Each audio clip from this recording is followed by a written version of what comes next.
வணக்கம். Devi's life style தங்களை அன்போடு வரவேற்கிறது.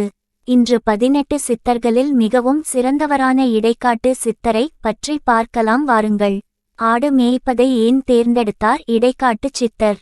சித்தர்களில் மிக முக்கியமானவரான இடைக்காட்டு சித்தர் நினைத்திருந்தால் அரச போகத்தோடு வாழ்ந்திருக்கலாம், பெரும் செல்வந்தராக இருந்திருக்கலாம்.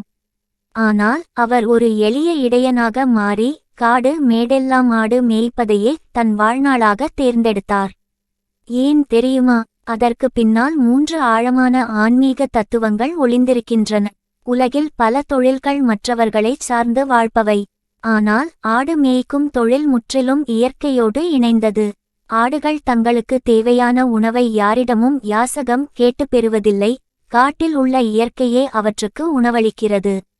அதேபோல தன் வாழ்வாதாரத்திற்காக யாரிடமும் கையேந்த கூடாது, நமக்கு தேவையானதை பரம்பொருள் தன்னிச்சையாக தருவான் என்ற உன்னதமான சுயமரியாதை கொள்கையை கொண்டவர் சித்தர்.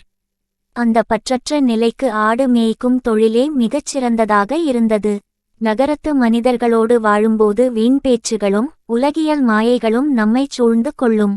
ஆனால் காட்டில் ஆடுகளோடு தனியாக இருக்கும்போது எந்த மனிதரின் இடையூறும் இருக்காது. காட்டின் அந்த பேரமைதியில் யாரிடமும் பேச தேவையின்றி எப்போதும் தன் உள்ளே இருக்கும் பரம்பொருளின் நினைப்பிலேயே தவத்திலேயே திளைத்திருக்க இந்த தொழில் அவருக்கு பேருதவியாக இருந்தது. ஆடுகளை வழிநடத்தும் ஒரு நல்ல இடையனைப் போல அறியாமையில் தவிக்கும் மனிதர்களை ஞான பாதைக்கு வழிநடத்தவே அவர் இடைக்காடர் ஆனார். தன் ஆடுகளின் மூலமே நவகிரகங்களின் திசையை மாற்றி உலகையே கடும் பஞ்சத்தில் இருந்தும் காப்பாற்றி காட்டினார். உலகம் எப்போதும் வெளித்தோற்றத்தையும் நாம் செய்யும் தொழிலையும் வைத்துதான் எடை போடுகிறது. ஆனால் சித்தர்களோ உலக மாயைகளில் சிக்காமல் உள்ளிருக்கும் இறைவனை தேடுவதையே முதன்மையாக கருதினர். உடல் என்ற சட்டைக்கு முக்கியத்துவம் தராமல் ஆன்மா என்ற தங்க காசை உணர்ந்தவர்களே சித்தர்கள்.